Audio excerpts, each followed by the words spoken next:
Since we've already established that the twin towers represented Jachin and Boaz and the spherical caryatid represents the third pillar of the Kabbalistic tree of life and the black cube of planet Saturn, we can now take a clearer look at the ritual itself on a larger scale. But before doing so, we need to examine one of the many oddities surrounding the event.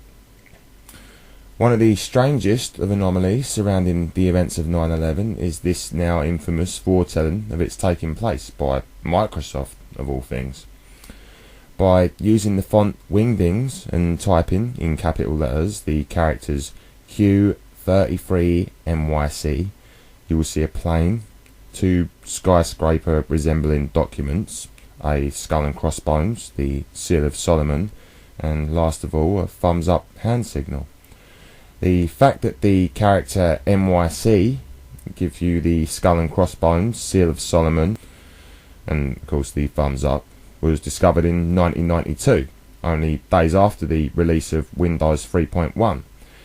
This discovery caused a little controversy, causing some to believe that this was some kind of anti-Semitic message approving the murder of Jews. Microsoft denied these claims and released another font called Webdings, where the renderings for MYC were changed to a far more benevolent eye, heart and New York City skyline, which Microsoft stated was intentional. Fast forward to 2001, and shortly after the September 11th attacks, word began to circulate about the Q33 MYC sequence. Attached to this fast-growing information was a rumour that Q33 was the designation for one of the aircraft on that day. However, once examined, this is clearly false and falls apart under scrutiny, causing most people to dismiss the whole thing and move on. So, if Q33 was not one of the flight numbers that day, should we all just forget it? Well, not exactly.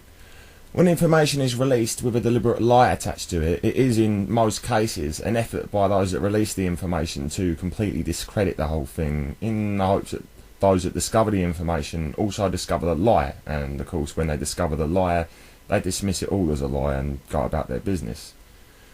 This is a common occurrence, and the elites will more often than not release information, knowing full well that they can't fool everyone with the official story, and this becomes the official conspiracy theory for mainstream media outlets to pick up on and discredit and dismiss, sending the majority back to sleep while they get away with whatever it is they have done as per usual. Those who raise the issue are branded as crazies and told that their theories have been debunked. And these are all just classic strawman strategies that are still being employed to this very day, and unfortunately to great effect.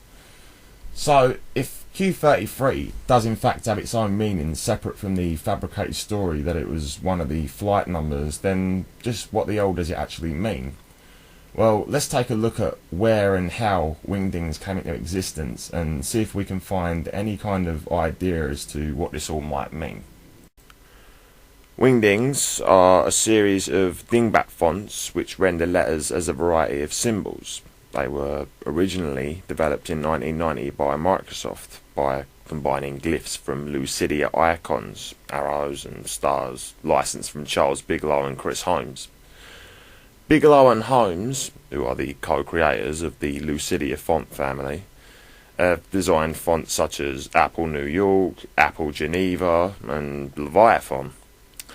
Bigelow received the MacArthur Fellowship in the year 1982, which is an award given by John D. and Catherine T. MacArthur Foundation each year to typically 20 to 40 United States citizens, or residents of any age, working in any field who show exceptional merit and promise for continued and enhanced creative work. According to the Foundation's website, the fellowship is not a reward for past accomplishment, but rather an investment in a person's insight, originality and potential. The current amount for the award is $500,000 paid as quarterly installments over 5 years. As of 2007, there have been 756 recipients who have received a total of more than $350 million. The fellowship has no applications. People are nominated anonymously by a body of nominators who submit recommendations to a small select committee of about a dozen people, which are also anonymous. The committee then reviews every nominee and passes along their recommendations to the President and the Board of Directors. Most new MacArthur Fellows first learn that they have been considered when they receive a congratulatory phone call. And there's actually an editorial that's published in the New York Times by a MacArthur Fellow who describes the experience, and you can find this on Wikipedia. The MacArthur Foundation is a major grant-making foundation that is privately owned and based in Chicago. Its four major program areas are global security and sustainability, human and community development, general grant-making, and the MacArthur Fellows Program, which is the Genius Grants Program I previously highlighted. Topics of interest to the foundation include international peace and security, conservation and sustainable development, population control, reproductive health, human rights, community development, affordable housing and educational juvenile justice and mental health reform, public interest media, including public radio and independent documentary film. Over its history, the foundation has been in close collaboration with the Rockefeller Brothers Fund, the Carnegie Corporation and the Rockefeller Foundation.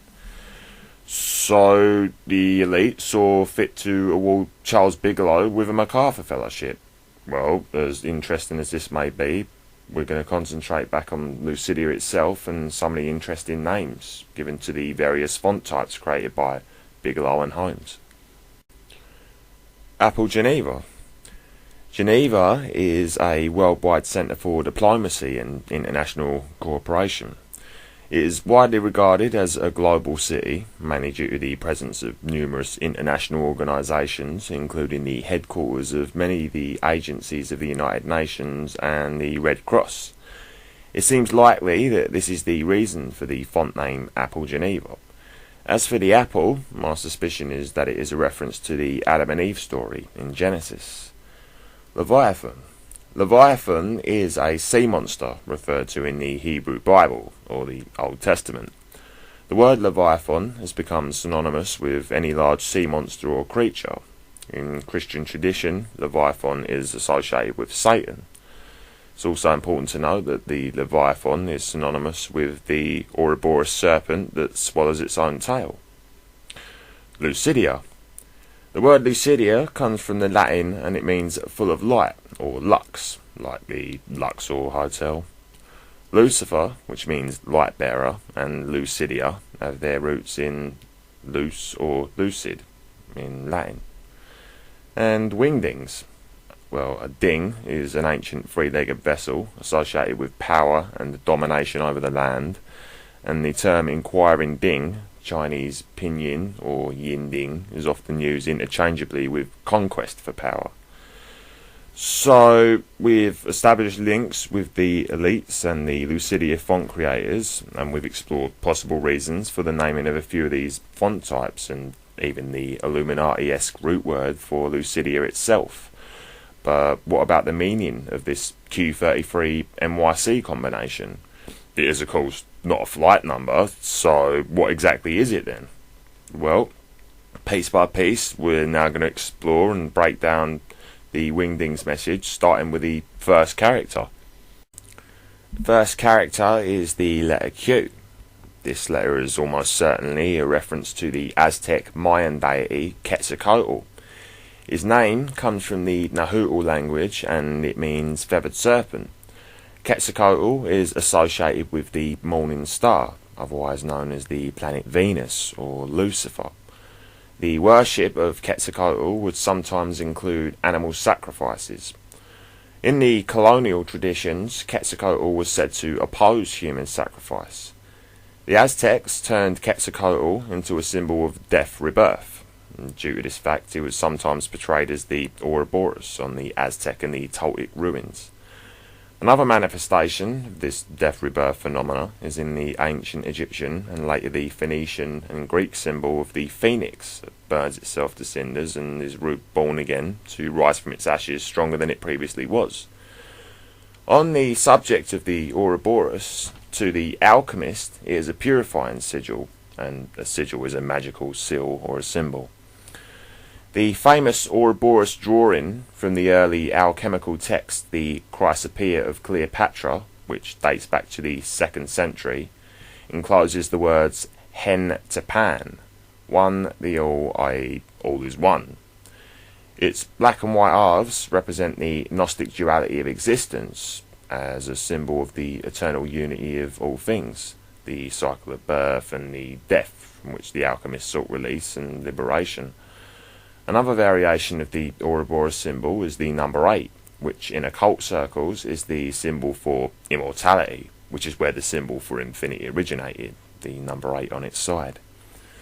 The Ouroboros is displayed on numerous Masonic seals, front pieces and other imagery, especially during the 18th century, and can be seen in the seal of the Theosophical Society and on numerous other symbols such as that of the goat's head inside the pentagram, Baphomet, where it circles the pentagram itself.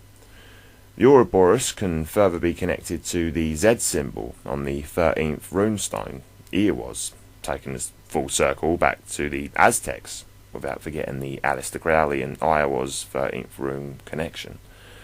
So, understanding, as we now do, the concept of Ouroboros or Quetzalcoatl being representative of the death rebirth, let us examine an appearance by Quetzalcoatl in popular culture. In the year 1982, the very same year that the elites awarded Lucidia co-founder Charles Bigelow with the MacArthur Fellowship, a film was released called Q.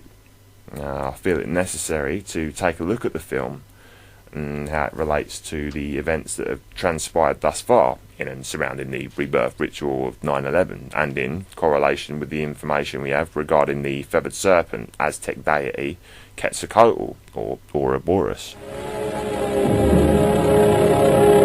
Q is coming. Q is coming. Its name is Quetzalcoatl. Just call it Q.